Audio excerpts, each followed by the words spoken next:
right, folks. Well, you know you're in for a treat when you hear that tune because it's time for another edition of the RecPoker podcast. This is the Chats edition, where every week on Monday night at 7:30 Eastern, we get together on YouTube to broadcast live an interview with one of the exciting people in the world of poker.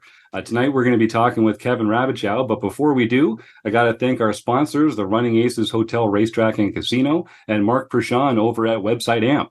And the reason I got to thank them is because most of what we do here is free at RecPoker. We're a largely volunteer organization. And so their sponsorship means a lot. And so does the sponsorship of our premium members. That $15 a month helps us keep going over here, helps us do all the magic that we do. And if folks will want to get more involved with the premium membership here, whether it's to get involved with the training material we put out or just to say, hey, gang, thanks for doing what you do, you can use that code RecPoker to get your first month for only $5. What a bargain.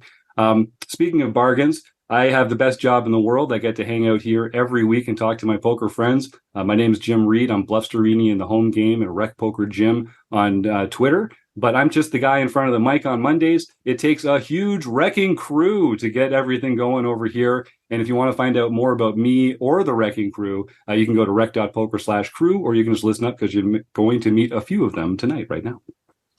I'm Chris Jones. You can find me 5B5 on Twitter or 5x5 in the PokerStars home game. And I am John Somsky. I am Poker Geek MN everywhere. And these are the brave warriors that we will enter into this interview with. I see we've got a few folks coming along in the YouTube chat. So Phil and Mike and Joe and Martha, I'm glad to have you here. You know we're going to be giving away a prize at the end of the show like we always do. So get ready to enter the words food bank. When I see the word food bank in the chat later, that's when it'll be time to do the prize. Okay. Thank you all for being here. Thank you most of all for being here to Kevin Rabichow. Kevin, thank you for appearing here on the RecPoker podcast. Yeah, of course. Thanks, Jim. Happy to be here.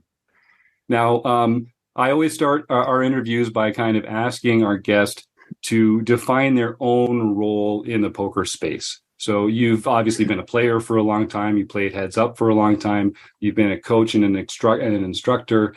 You've put a new course together that I'm excited to talk to you about. But when people ask you sort of what's your role in the world of poker, or what's your elevator answer to that? Yeah, I definitely think that my role in poker is primarily as a teacher or as a coach, and I didn't realize, I guess, how broad the reach of my Run It Once content was until I started getting out to casinos and meeting people and kind of traveling to play live tournaments and stuff.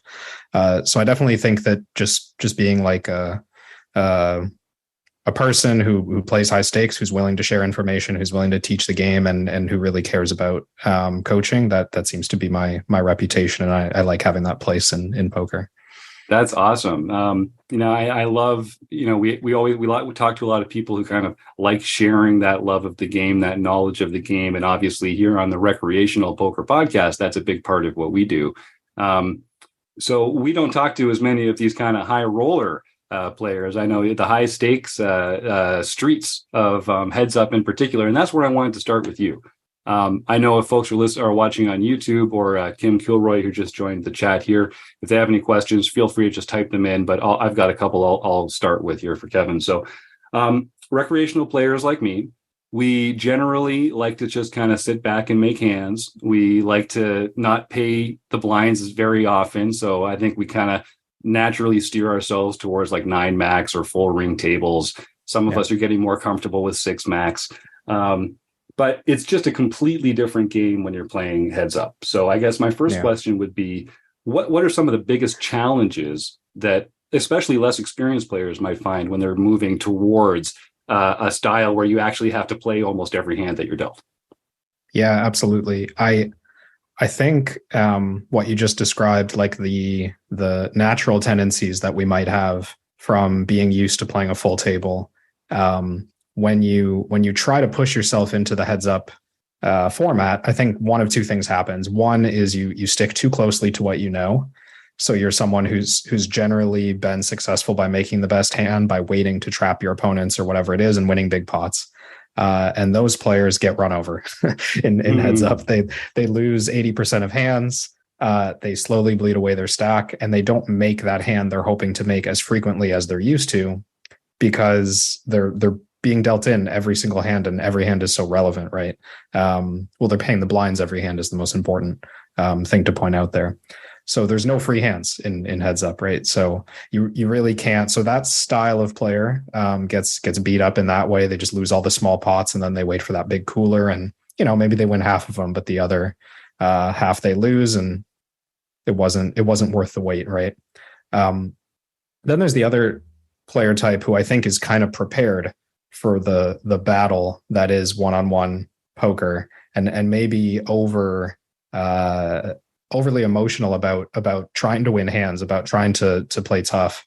And what they will quickly realize is that they get dealt bad hands very frequently in this format. So if they try to play every hand aggressively and they try to win every pot, they'll be sorely disappointed to find out that they've just usually got trashed. They're usually bluffing.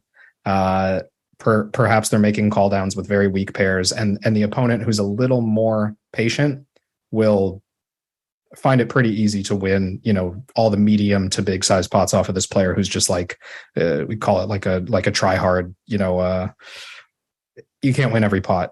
So there is a balance to be found there, right? You got to fight for every pot, but you also have to be willing to recognize like, oh, I've got weak hands pretty often, and I'm not going to win all of them. Mm-hmm.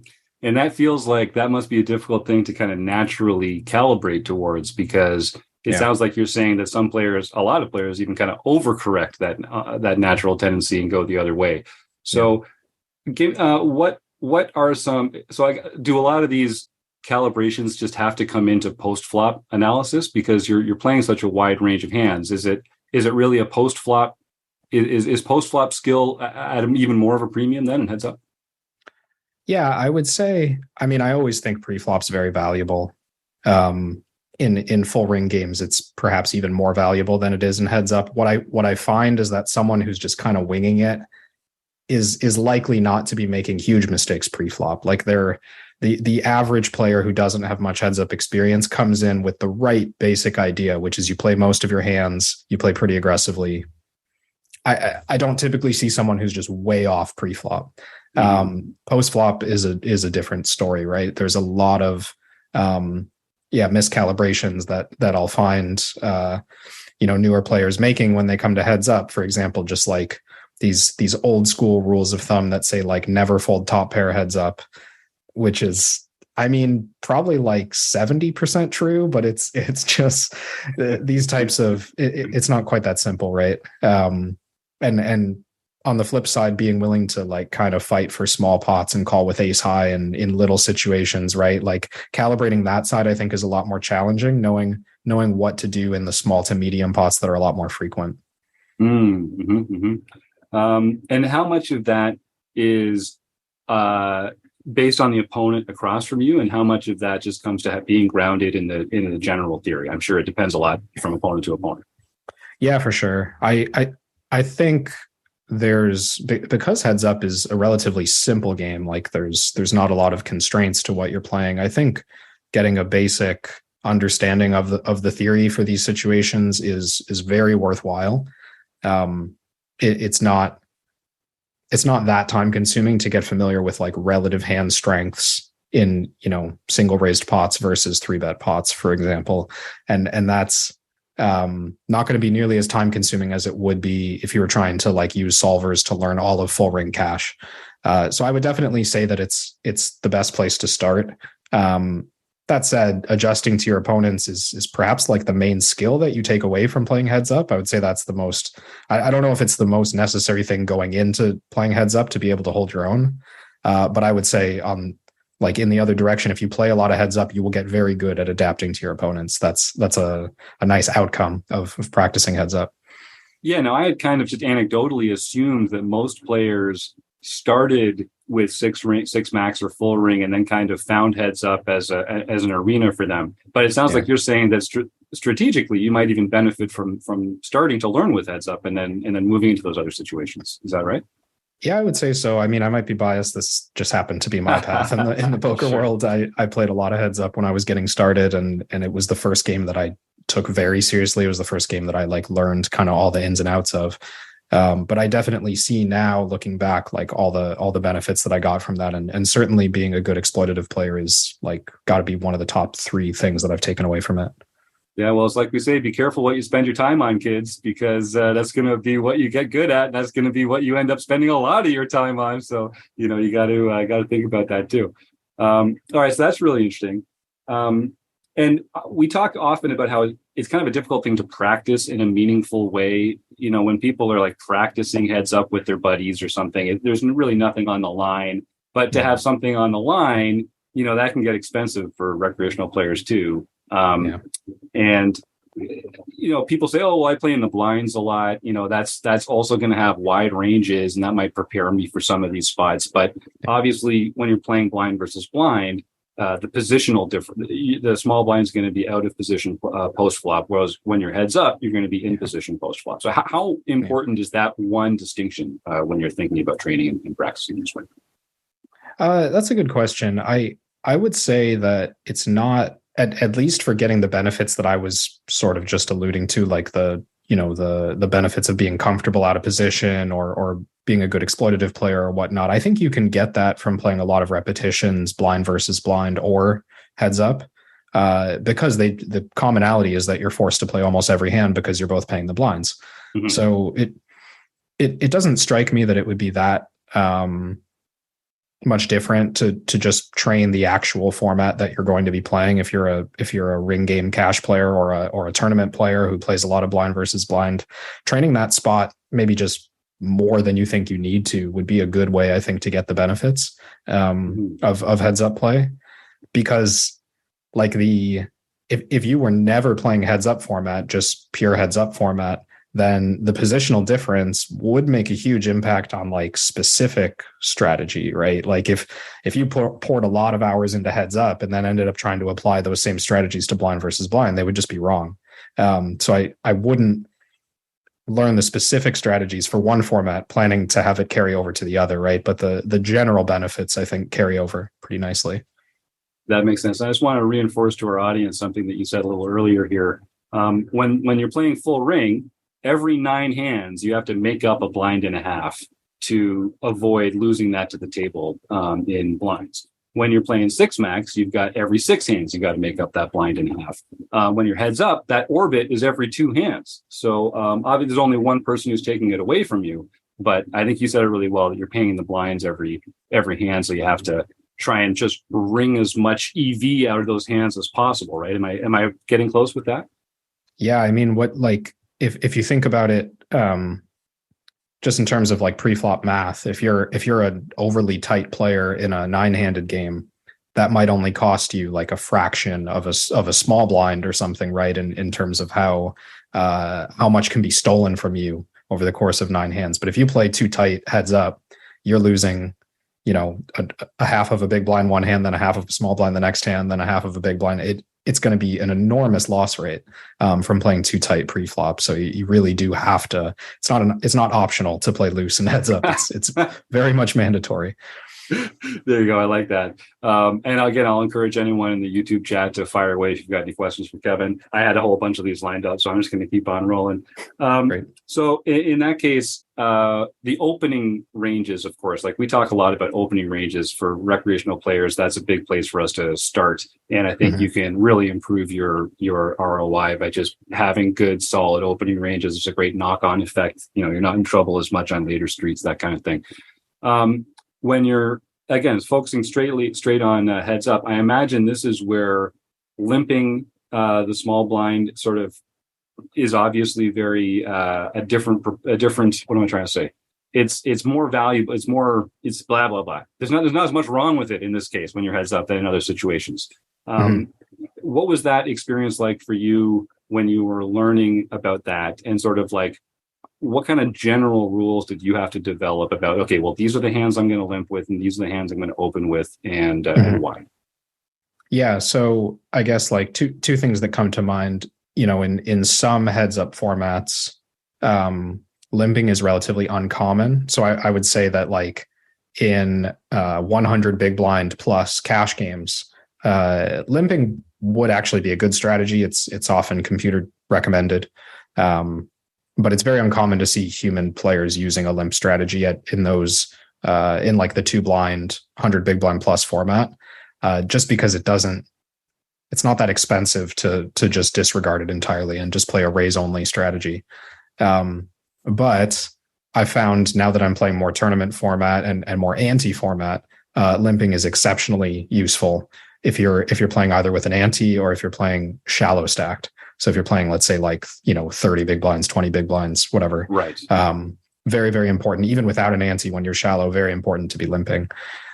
So just wanted to clarify that, a lot of heads up players get away never limping just because they avoid those formats. They just only play, let's say, the 100 big blind plus cash format.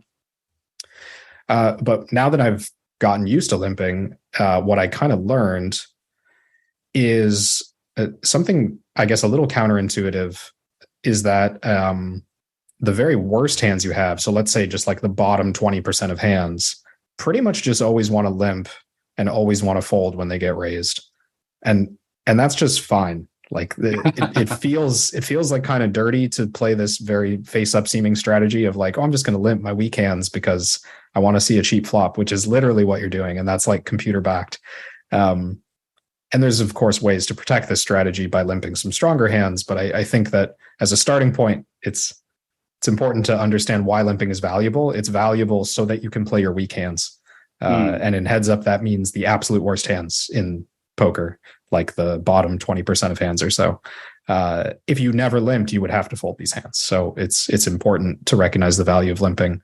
Then, I guess the other kind of interesting thing is that computers very rarely, unless they're quite shallow, very rarely limp like the very best hands. So they very rarely limp like pocket aces, pocket kings, pocket queens, because there's just too much value in raising them. And your opponent's going to play a whole lot of hands no matter what you do. Like you're going to raise and they're not going to fold that much. So you're actually passing quite a lot if you limp like trap with aces or kings or something like that. So I guess the general advice that I would say when it comes to limping is don't be afraid to limp your very weakest hands and feel kind of face up in that way. And the only reason to limp a premium hand would be if your opponent is attacking your limps more than they're attacking your raises, right? Which actually in heads up it's not that common. It's pretty common for people to play quite aggressively even against your raises. So there's no real issue with just raising your best hands and just limping your weakest hands. It feels like something you're not supposed to do, I imagine. Yeah, I think some of our try-hardy members and players that you're describing, I think we love the balance of the game. We love the sort of elegance of the game. And so we're attracted to this notion of balance and of being balanced. But I think some of us don't. I think some of us kind of think that you have to be balanced all the time. And that can be a real problem. It sounds like you're saying, you can just limp your bad hands and fold when it raised. And I mean, you might not even have to be protecting that limping range with strong hands, depending on who you're playing against. How do you tell when you're at the table with someone whether you need to be playing balanced or not? Like, how do we understand whether that's something we should even be worried about? Yeah, it's a good question. I mean, if I'm thinking just about like the pre-flop strategies, the things that I'm looking for is I guess the way that I learn it is by starting with a solution, right? So I'll start with my pre-flop charts. But very often, a lot of people try to memorize their pre-flop charts. I try to understand the pre-flop charts. I try to understand like why they function the way that they do. And when it comes to this limping dynamic that I'm talking about, what I noticed is that limping mostly gets like it doesn't get attacked for large sizes at a high frequency when the player out of position, let's say, has like too much money behind, right? So let's say there's like 50 big blinds behind. They're not, at least in the solution, they're not going to be attacking you with big raises any more than, 35% of the time or something like this, which might sound like a lot, but in the context of heads up, it's not that much. So what I'm looking for in my opponent is a signal that they're playing more aggressively than that, right? So kind of knowing in the background, because I studied the spot, roughly how aggressive they're supposed to play when I limp, or what types of hands they're supposed to raise when I limp. Then I go to the table looking for counter evidence, right? I'm seeking out with every showdown, with every bet size that they choose, whatever it is. I'm trying to challenge the assumption that they're just playing the spot well, because they're probably not playing the spot well. But it's my job to figure out in what way they're not playing it well. Are they checking with queen jack suited because they're not sure that it's strong enough to raise? Well, that's a sign that my limps really don't need to be protected because they're not getting attacked by quite a strong hand. Or conversely, they raise and at some point they show down 5 deuce suited or something. And it's like, oh, okay. Yeah, I mean, that's just out of line. Like, not only is that a bluff, but it's also like too strong to bluff in the context of heads up. So if I see these kinds of signals, now I know where to shift my strategy. Okay, now I'm going to limp a little bit stronger because they're too active, or I'm going to limp a little bit weaker because they're too passive. Nice. And that's really the art of the game, isn't it? I mean, counter adjusting to your opponent to find those areas that they're making mistakes and exploit that to the max. Yeah. So one thing that we talk about often is like recording information while you're playing, or like what to pay attention to, how to take notes, that kind of thing. When I'm playing heads up, particularly online, that action is going so quickly. I find it's very difficult to keep anything, to actually make any notes in real time. How much of that do you try and do in real time, and how much do you allow it to just kind of aggregate in the background and then analyze it yourself later? Yeah, I mean, I'm a pretty big proponent of note taking, I would say. I think that it's important to log as much information as possible. I personally find it easier in heads up than I do when I'm playing tournaments, but that might just be like a table management kind of thing. Because in tournaments, I'm often, as soon as I see something unusual, I've got 3 other hands to play, and I can't really ignore them. Whereas if I'm just playing one opponent heads up, I can kind of slow the action for 15 or 20 seconds, write down my note, and then continue. Now, of course, if you're someone who's playing 4 tables against 4 different opponents, then good luck to you. You're probably not going to take any notes. But I think that it's important to write down notes. And again, what I try to do, and this might be like difficult or a little nuanced, but I try to write down things that are surprising to me. Yes. So like a lot of times you see a showdown that matches your expectation, whether it's a well-played hand or a poorly played hand, doesn't really matter, right? But if it matches my expectation, I don't necessarily feel the need to write it down. But if it strikes me as unusual, I need to take note of it, because it probably is something that I'm going to want to adjust my strategy for. Whereas, presumably the things I expect to see, my strategy's already doing quite okay against. Yeah, that's a great note. And you only have so much bandwidth, so you can't be thinking about recording stuff that you're going to make the same assumptions about anyway, right? So anytime something seems weird, that's when you write it down. Yeah. All right, I like that. And just logistically, what do you use to take notes? Is it in a spreadsheet or a Google Doc or a pen and paper or in Poker Tracker or something like that? What do you use? Yeah, I either use like a notepad file or I use Poker Tracker, like for tagging hands. Yes. If I feel that I need to tag the specific hands. But something I actually like made a video on this when I was working on my course. Something that I've started to do more recently is sort of like transcribe my notes after the session's over. So Notepad is handy because I can leave up, like even after I've closed the client down or whatever, I can leave up the notes that I scribbled while I was playing. And very often there's just like too much specific hand information in there. It's barely legible. Like, it's not the type of stuff that you could pull up a week later and be like, oh, right. Yes, I know what to do against this player. It's probably just like a poorly transcribed hand history that doesn't make sense to you anymore. So I think it's actually pretty important, like jot down whatever while you're playing. And then after you close your session, like read through those notes again and maybe turn it into like 1 or 2 sentences, right? Like turn it into a description of the player rather than all these random data points that won't make sense to you in the future. I think that part is a lot more valuable than like exactly how you take notes in game. Because I just remember noticing over the years, like I would have notes show up from some player and I couldn't remember the spot, and I read the note and it was just no help. Or I'm sure plenty of you listening have taken those notes that are just like all caps, idiot, maniac play. Like, right. It's just like, this isn't helpful. Like that's not something you can turn into an adjustment later. that's just how you were like feeling when that player, called you with Jack high or whatever. So it's better to translate for yourself in the future so that they're actually usable. And I think people don't appreciate the value that we get out of taking that moment to kind of curate and transcribe your notes into actionable items or like into actionable information, at least. Not only because you end up with a better, higher quality information, but also we talk about this all the time, like the process of having to go through it, analyze it, put it into your own words and put it together. That's just going to reinforce it to you in a much stronger way than it would just reading it off like that. Totally. And then, is this something that you do at the end of each session now? At this point, you take that time, and how long do you usually take to do that at the end of the session?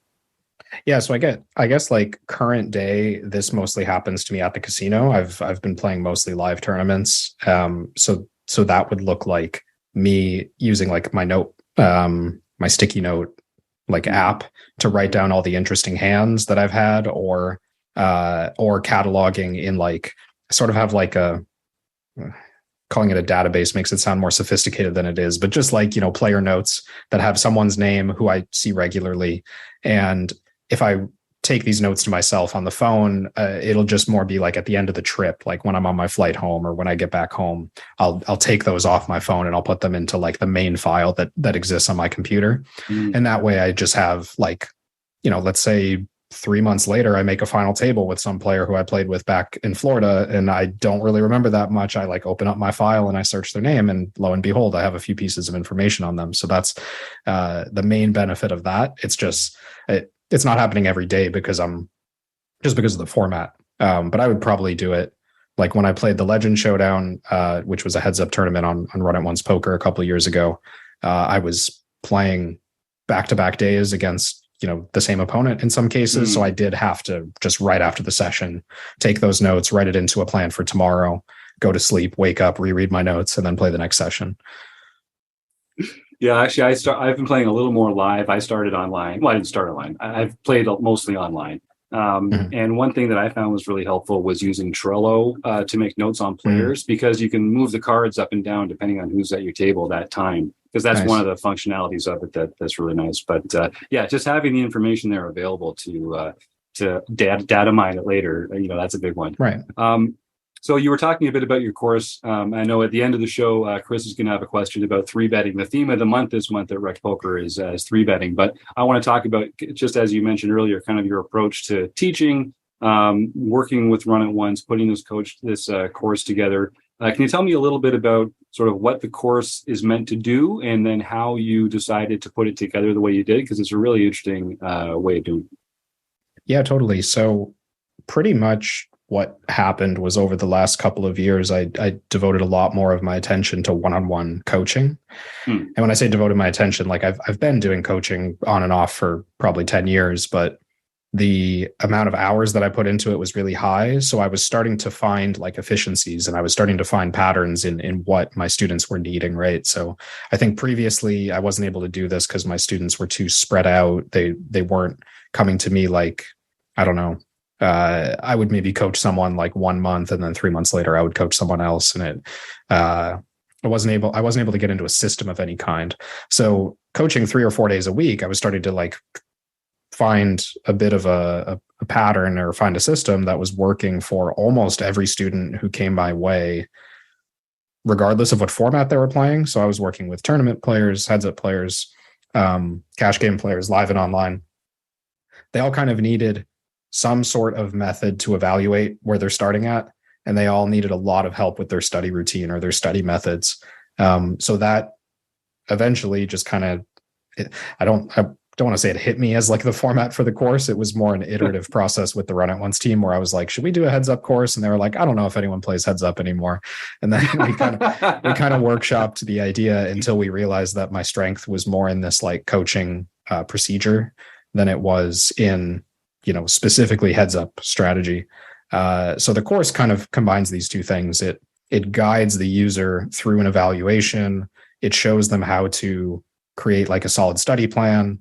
And it goes through all the ways that I like use different tools or use different methods of taking in information, like training sites or watching live streams or reading books or whatever, but also like using Poker Tracker, using PO Solver, using other modern tools. I kind of show how I do all of that to address the different concerns that I think are likely to come up in the evaluation. And then I use Heads Up as like a means to show my process. So I use Heads Up as a means to show like how I simplify strategies and how I use, aggregated reports and how I use different ways to learn like pretty advanced strategies, but in simpler ways, and hopefully present that in a way that can be adapted to different formats, right? So adapted to tournaments or six max cash or what have you. So that's the main overview. Like I'm just trying to sort of coach the user of the course as well as I can like package the method that I would use to coach them if they were actually my student. Yeah. And what kind of grounding does someone have to have already to get the most out of your course? Like if someone's still looking on the hand rankings card that comes with their cards, they're not going to be the perfect person for it. But where on the spectrum, like, is it worth it for people to start getting involved in this kind of calculated study? Yeah, what I've sort of been telling, I found this with my coaching as well. I've started to get a better sense for like who's ready to be working with me one-on-one. And I think it's very similar to this course. People who have exhausted a few options already before getting to this course are very likely to be the right person for this course. So if you've already tried a couple of courses and they didn't quite work for you, or if you've already tried working with a one-on-one coach, or you bought PO Solver and you were just like, this is confusing, and then you just kind of stopped using it. Like the people who are actively trying to improve already, but they've hit some kind of roadblock, those are the ones that I think it's going to work the best for, because I present a lot of methods for taking down those roadblocks. But we have had I can think of at least one or two people who have come to me asking about the course, and I was just like, honestly, like if this is going to be your first course with Run It Once, or if this is like, hey, I'm thinking of taking poker seriously for the first time, like where should I start? I would say like, no, it's probably not the right fit, because it really does rely on some amount of attempts at improvement have already happened. And it requires that you're willing to take like this full evaluation, which can be pretty daunting for someone who's not, already kind of working on themselves or already working on their game in some way. Yeah, you heard it here first, folks. So come get your baby steps with our training materials at RecPoker, and then we'll take off the water wings, and you can get out there and learn how to crush it with the killers like Kevin Rabichow. So we're going to set up Chris for the last question, unless we see any more coming up in the YouTube chat. But my friend Phil is saying, happy Thanksgiving, Canadians. Go grab an extra cruller and a coffee from Timmy's. So thank you, Phil. Kevin, you lived in Toronto for a while, but as far as I understand it, you're a dirty Yank like the rest of these bums. Is that correct? Yeah, I guess both are true. I am still in Canada, and I'm recently a dual citizen. So I grew up congratulations. Thank you. Yeah. So I grew up in Chicago. Yeah, I guess this is actually my Kim throws on the Canadian flag. I love it. Yeah, the Kim's classic with that one. Yeah, this is my first Canadian Thanksgiving as a citizen, but I've celebrated about 10 or 11 of them up here at this point. So yeah, I've been living in Canada a while. And was that a Black Friday move based on the timing? Yeah. And was that all in Toronto? I lived in Toronto, Waterloo, Sudbury, Ottawa. I've moved around, all in Ontario, basically. I've kind of bounced around, my partner and I. So depending on what fits at the time. Right now we're in Ottawa. Nice. So you've seen the Big Nickel up in Sudbury. That's the only. Yes. Oh, yeah. You're familiar. Right. Yeah, definitely. Okay. Well, I was setting Chris up, but now I have to ask a little tangent question here. How have you experienced the geofence in Ontario? How has that changed the way that you're approaching online poker, or has it? Talk about that a little. Yeah, it has. I am someone who, I guess in the last year or so, has mostly played online tournaments when the series runs. So being geofenced takes a lot of that option away from me, unfortunately. The series that was just happening, I guess 2 weeks ago now, I did make an effort so I'm in Ottawa, which means I'm like a 30-minute drive, not even, from Quebec. So I am able to do the whole set up a temporary office and play and play from a not ring-fenced province. But I did run into some technical issues, and PokerStars ran into some technical issues. So the trip was kind of a bust. But at that point, GG was still running WSOP within Ontario. They only just, I think, closed that off on like the 30th or October 1st. So I have yet to try WSOP from Ontario. All my sites are moved over. I honestly just haven't really played. I'm familiar with what games are running, and they look, as you would expect in a geofence market, they look healthy but small, essentially. Right. Yeah, that makes a lot of sense. And what about live? Do you get a chance to play live in Ontario very often? And where and what's that like? It hasn't run a whole lot since the pandemic. The best games were often at Playground, just outside of Montreal. And we know Playground. We love Playground. Yeah, and I played some at Falls View. The WPT would come to Falls View every February, and actually some really big cash games would run. At least the last couple of times that series came, some really big cash games ran. So I was there whenever the series was there, but outside of that, I just mostly stick to staying home and playing online. Nice. Chris Jones runs our learning material here. He's our membership content director at RecPoker. And every month we have a different theme of the month. The theme this month is 3-betting from the point of view of the aggressor. So Chris, why don't you see if you can pick Kevin's brain a little on that subject? Yeah, Kevin, thanks. This has been great hearing all your answers to Jim. And one thing that we've been sort of exploring as a community around 3-betting is that I think recreational players, serious recreational players, have an understanding that they have to 3-bet not just their best hands, but have some balance of kind of bluffs and value in their 3-betting range. But then I think a lot of players that I talk to understand that, try it, do it, but then the post flop is where they it all starts to sort of like melt down a little bit. And I think a lot of recreational players tend to over c-bet once they've started that line of aggression that they can't stop, and they're almost c-betting 100% of the time. But then they sort of can't.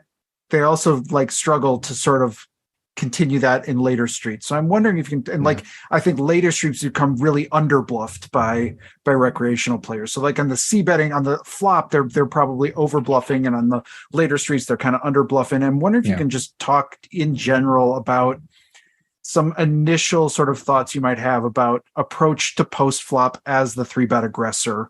For somebody who sort of understands the fundamentals of 3-betting, but maybe gets themselves into too much trouble in post flop spots. Yeah, totally.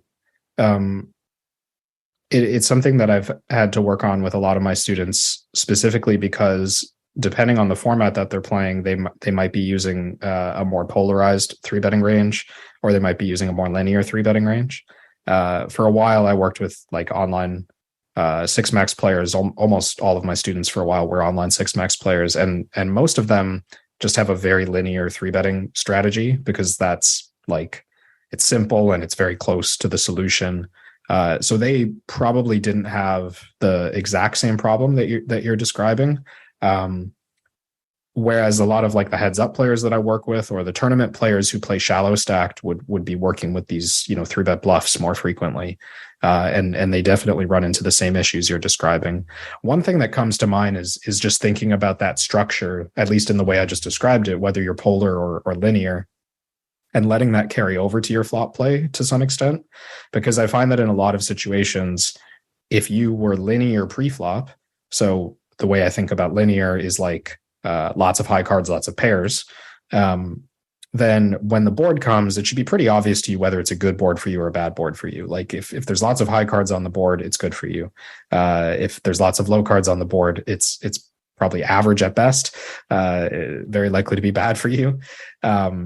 Or, if it's just a paired board with nothing, then again, it's probably quite good for you, because maybe even high cards are a good hand. So if you can gather that, you can pretty quickly determine if continuation betting with everything is fine.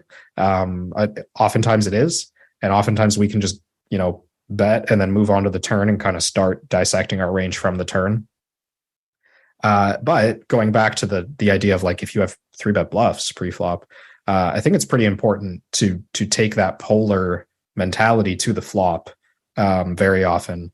The only exception to this would be if your bluffs happen to connect really well with the flop, But I don't think this is very common. So, but the way I'm thinking about it is like, okay, I'm segmenting my good value hands and my bluffs right away on the flop.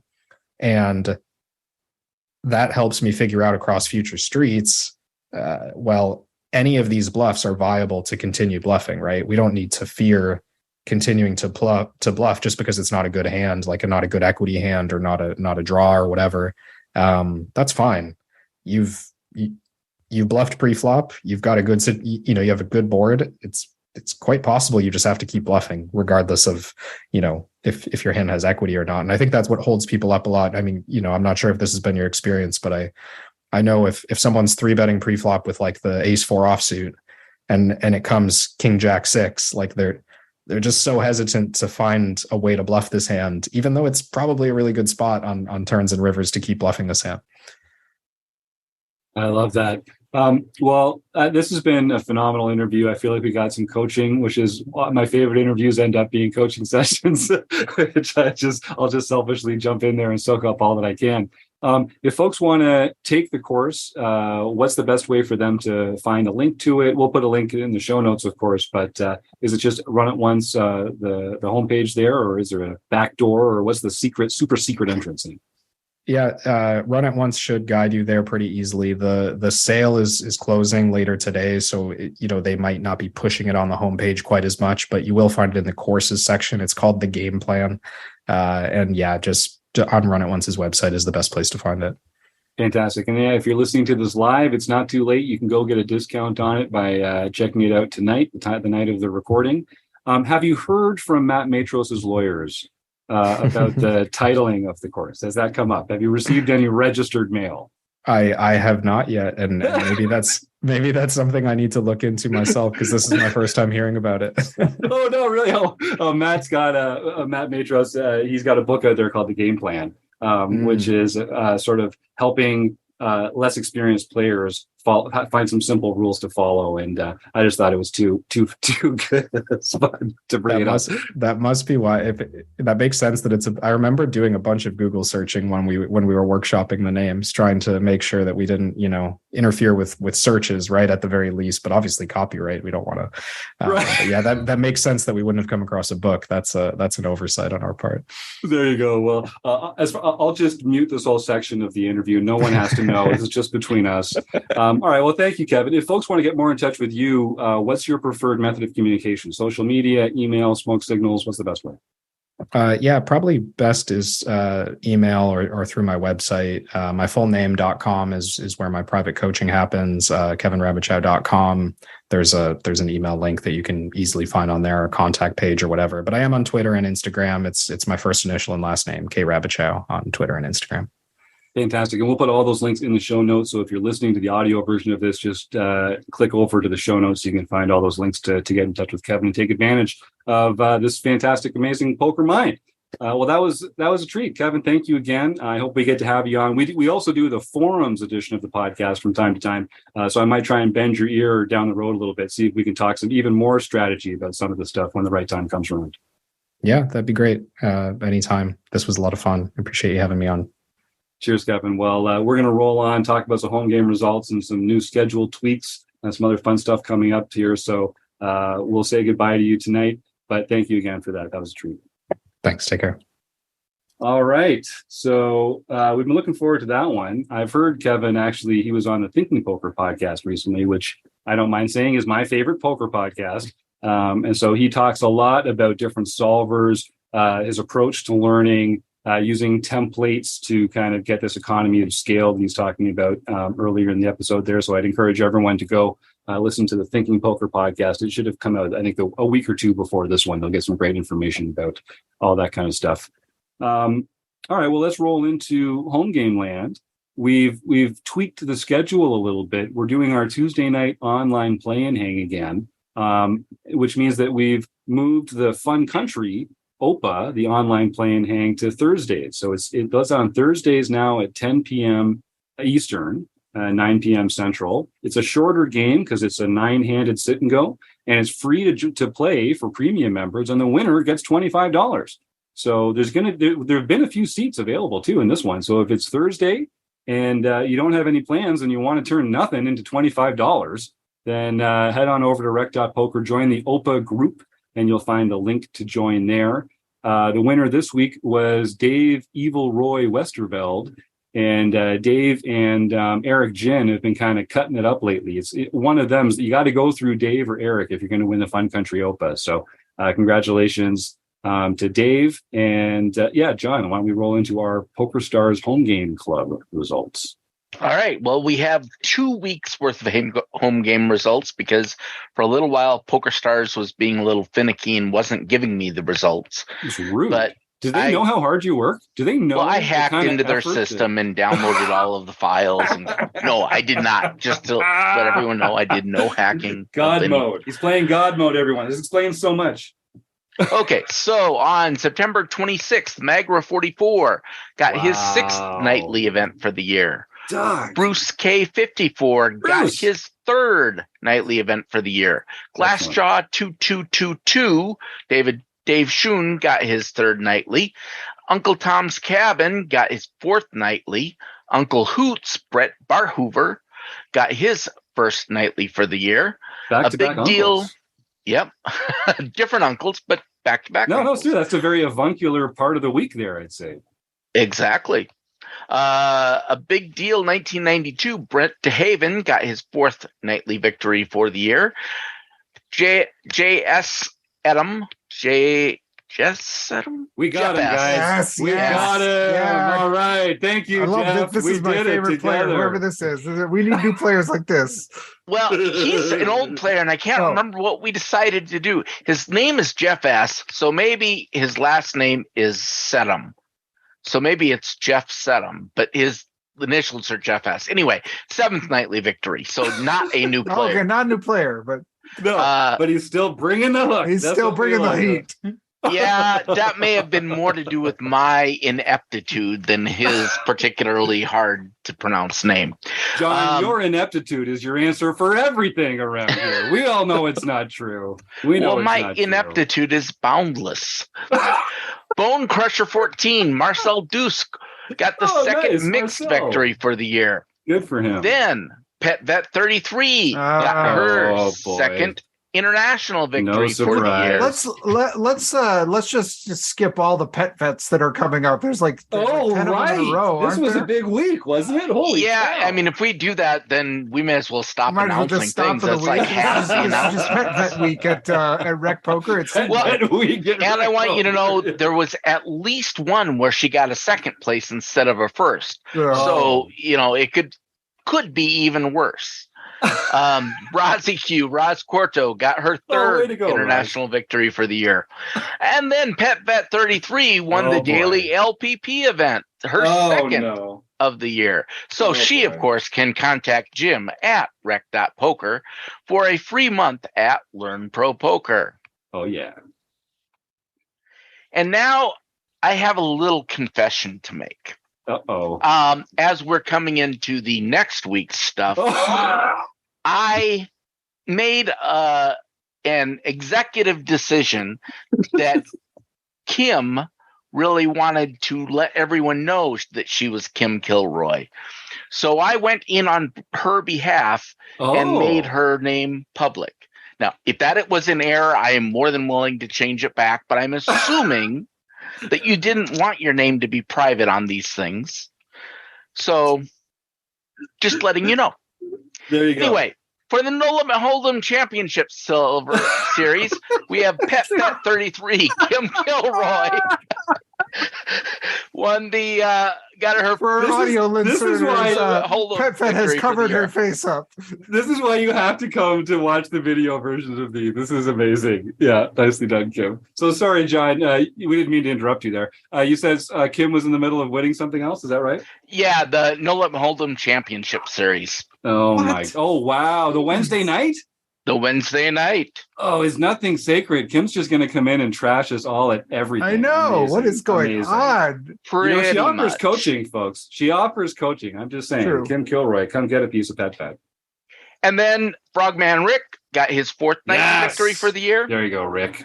Hot Rod Bunny got his or her 1st victory for the year. Oh yeah, that was on Then- Tuesday, right? Yeah, I remember we watched that in the OPA. Joe Cool was doing his best to close the door, but Hot Rod Bunny came through with a win. Nicely done, Hot Rod Bunny. And what day follows Wednesday?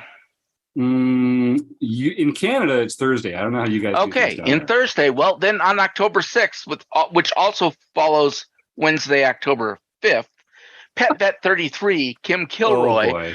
won Wow. her 8th nightly victory for the year. Now, This is an her all-time heater.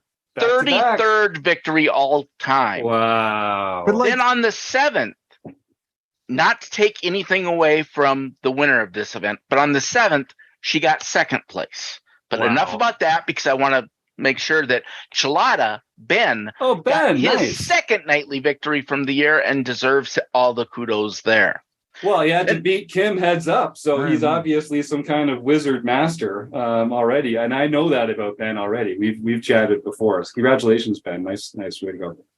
And on October 8th, Megre 44 got his 7th Doug! nightly victory for the year. He's back. Bookends. This is his 44th victory lifetime. Wow. So Kim He's is the still OG. 11 behind. I know. Well, So he's has been some doing it catching up. longer. He's been Yep. doing it longer. OG. Then, KB got Doug. his first Ooh. daily mixed victory for the year. You're doing great, John. Yeah. East Coast spitter Ben Enslow got his fourth There we international go. victory for the year. Nice. He loves those Is it- international. Isma got his second international victory, or her. You Whatever. just gloss right over Isnma now. I mean, that used to be it's the like one that would smooth trip you butter up. now. It's just, Yeah, ooh. it's a little disappointing well, that's for Chris. I figured it out, Isma. He won Well, enough. speaking of Isma, he also won the LPP Sunday event. Whoa! So his first lifetime, he can contact, or she can contact Jim at rec.poker for the free month at Learn Pro Poker. There you go, Isma. And if memory serves from your old days of struggling with it, Spike was the name of that person. I still don't know if that's the real name or not, or if it's a boy I or a know girl, it but- was the name, but it's now private. So and I don't know if something happened to the settings on the site that a bunch of people became private. I know I got rid of my special cheat sheet that Yes. Steve had originally created, so Yes. that people can control their privacy.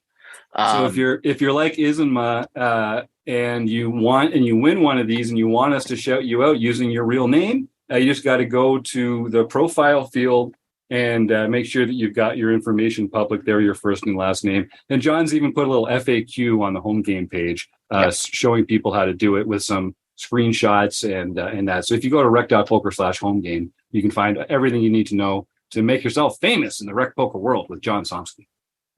And to be clear, it's the extended profile portion that you need to go into. That's where there's a second, right. There's like a second tab you have to hit. Is that what it is? Right. That's Okay. the second tab. So folks, head on over to rec.poker. You'll see your name up on the top right there. Hit that into your own personal settings on your profile. And there's just that second little tab with all that hidden information. And that's what we'll do for that. But Spike, do send me an email, please. Jim@rec.poker. You have earned yourself through your valor and skill and merit, destroying the other comers in the Sunday night Learn Pro Poker Rec Poker home game. You've won a free month at Learn Pro Poker, and they do a lot of great stuff there. You're going to love it. We're actually having Ryan LaPlante back on the show in November. The theme of the month in November is defending against 3-bets. So we're going to be talking to Ryan about calling 3-bets, hands you can fold to 3-bets, how to proceed with balanced 4-betting range and when that's required. So if you want to get into that kind of good stuff and everything else that they have going over there, please do. Spike, send me that email, jim@rec.poker, and we'll get you all sorted out. And then, John, I thought you were, there's also the tables. There's a little more room around the tables in the home game this month, isn't there? Has anyone else noticed that? Oh, yeah, that's the other confession that I should make. I accidentally made most of the home games this month 6 max. And that was not intentional, so enjoy it while it lasts. We were having a lot of fun in the Tuesday night OPA last week because as people were realize that it was six max. It was like, oh yeah, has this been six max the whole time? I think when they got down to three-handed, one of the players typed into the thing, hey, wait, are we playing six max? It's like, yes, you've beaten 49 out of the 52 people in this tournament, and now you're realizing that it's six max. That's too funny. But it's a cool variant, and I know we kind of talked about it a bit with Kevin on the show earlier. Yeah. Now let's steal a little strategy chat here. We won't go too deeply into it, but do you guys feel like you need to play a wider range of hands when you're playing six max? Do you just chop off the early position part of your opening ranges? How do you guys adjust to playing six max when it's that time? Yeah, that I tend to just chop off the early part. I might make it slightly wider, but it's closer to just saying, what you'd play in a 9 max game, just throw away the first three positions and start from the fourth. Kim, did you have something? No, just slightly tighter than that, just because you don't have the bunching effect of people having thrown away 3 bad hands before you act. Mm-hmm. So I would say yes, I would play the same as a 9 ring from the, say, low jack would be under the gun, although tightened up maybe a pip or two. And then just remember, like we talked about, you're paying 1.5 big blinds every 6 hands instead of every 9 hands. So your overall win rate, you're going to have to squeeze a little more out of the hands that you're playing, because you're going to be paying those blinds a little more, and you're going to be playing them more frequently. Well, that was fantastic. Michael in the chat asks, is tonight Tournament of Champions 6 max? I don't think so, but I'll let John respond. Yeah, your guess is as good as mine. It wasn't intended to be. Whether or not it is, who knows? Yeah, it might have been retroactively done on purpose. We're not sure yet, Michael. So go and check that out. And yeah, we'll see tonight. It is the second Monday of the month. So it's tonight's Tournament of Champions. Producer Jim will be recording it. And just like every month, we record the final table. And this is open to all of our community members. You don't have to be a premium member to take part of this, but you can join us. Everyone who makes the final table is invited to join me for the online review and hang. We'll do this on the 4th Wednesday of the month. We get together and we just play back the video of the final table being played out with some of the folks that were there. And so you can talk about what they had, why they made the decisions they made. We can kind of give each other the gears a little bit and celebrate some great plays. It's a really cool way to review your hands and to get some feedback in real time from other RecPoker members. So you don't have to be a premium member for that. If you make the final table of the Tournament Champions, you've earned yourself a seat on the online review and hang. So we actually give everyone who makes the final table of the Tournament Champions a free month at RecPoker, because obviously they're serious, they want to get more involved, and that free month will give them a chance to unlock all sorts of great stuff we do here. We don't talk enough about this. I'm just going to take one quick second. Our Learning with Partners program. So Andrew Feist runs this every month. We go behind the scenes of sites like Ryan LaPlante's Learn Pro Poker, Matt Berkey's Solve for Why, Jonathan Little's PokerCoaching.com, Sky Matsuhashi's The Poker Forge, Red Chip with James Sweeney. I'm missing a couple here because there's so many amazing partners that we have. The MTT Poker Academy with Gareth James. All these amazing training sites have made some of their some of their paid premium paywalled material available to RecPoker premium members. So if you, and not a little either, we get like 15 minutes a month from each one of these sites that we get to choose to base around Chris's theme of the month that month. So if you're a premium RecPoker member, you can come and look through our archive of years now of amazing premium material, all based around certain themes, all from these amazing training sites. And if like Kevin was saying, if you've found your baby steps here with RecPoker and you want to graduate to the real killers in the poker world, we've usually got some good discounts for you as well to join their coaching programs or their training sites or to go one-on-one with a coach.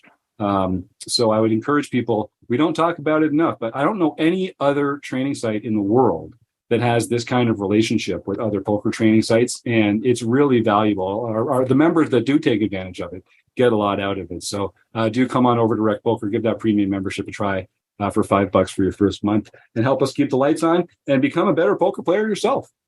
Now, I have two more things, Jim. Yes, do it. First, I can confirm that the TOC will be 9-handed.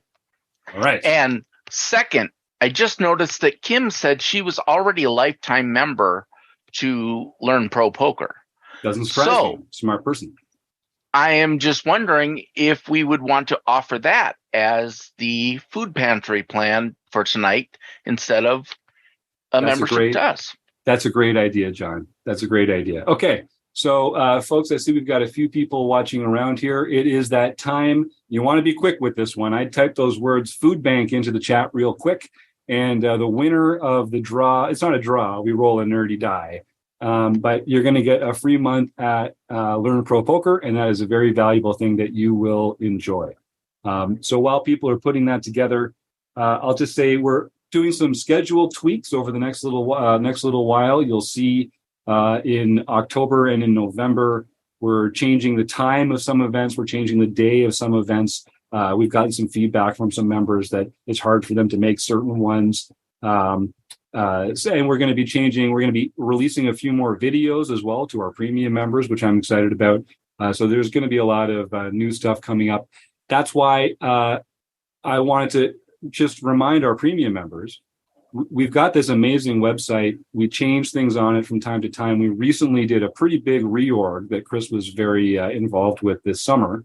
And so if you're new to the website, or if you're not exactly sure of how to get exactly what you want out of it, I've been doing a bunch of one-on-one just video chats with members. So if you're a premium member and you want to just hang out with me for 15 minutes and talk poker and review the website and learn where all the great things are and what to click and what to show up on, and we can go see what the different events are and that kind of thing, just send me an email, jim@rec.poker. We'll find a time to get together and spend 15 minutes chatting poker over Zoom and having a great time doing it. So I'm looking forward to that.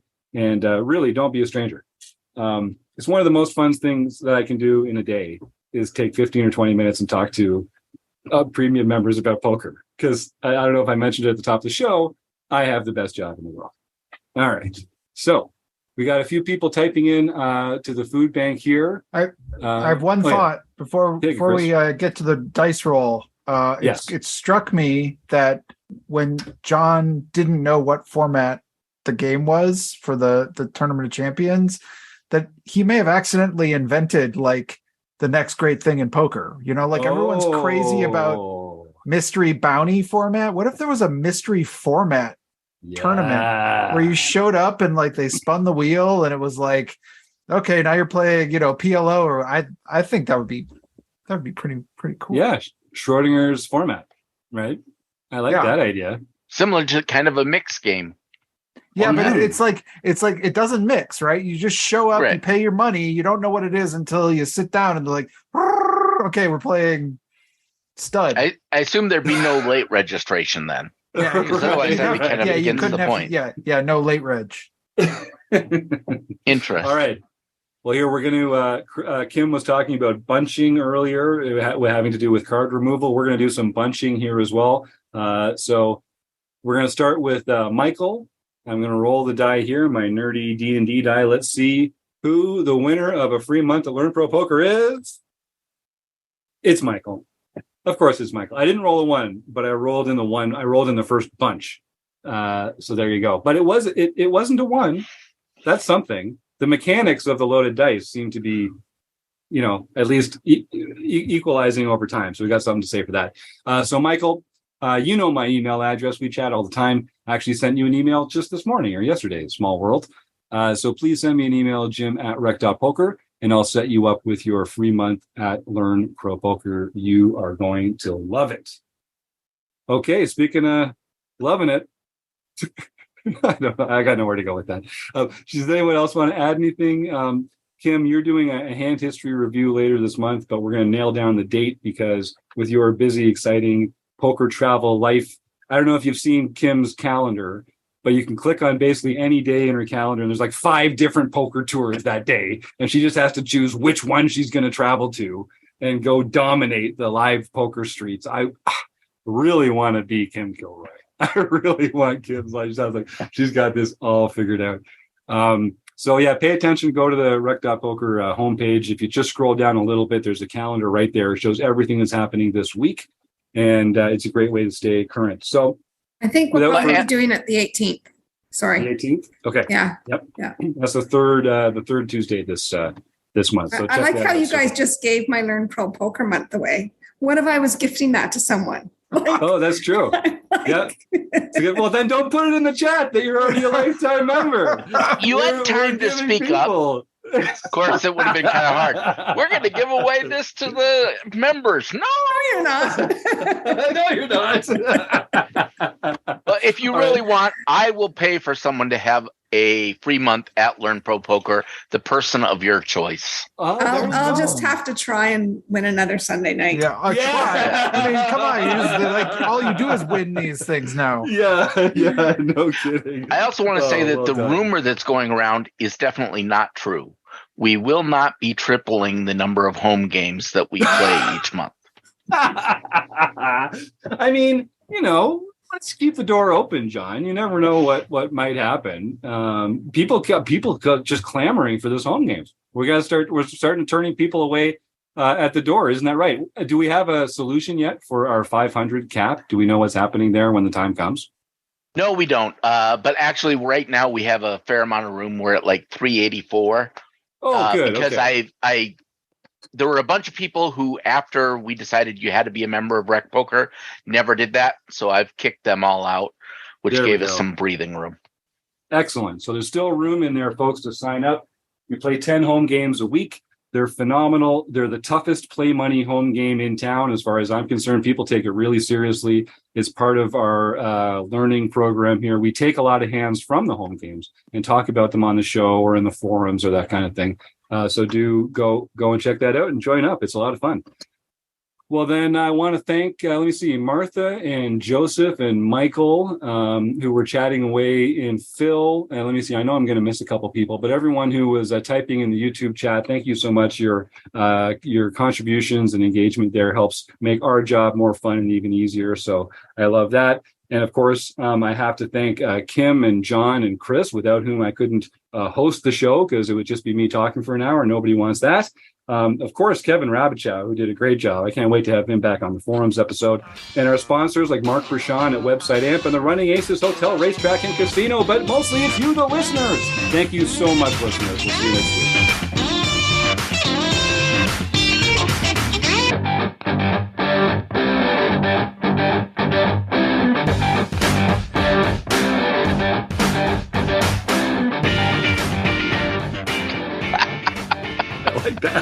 I like that one a lot. That's a good one too.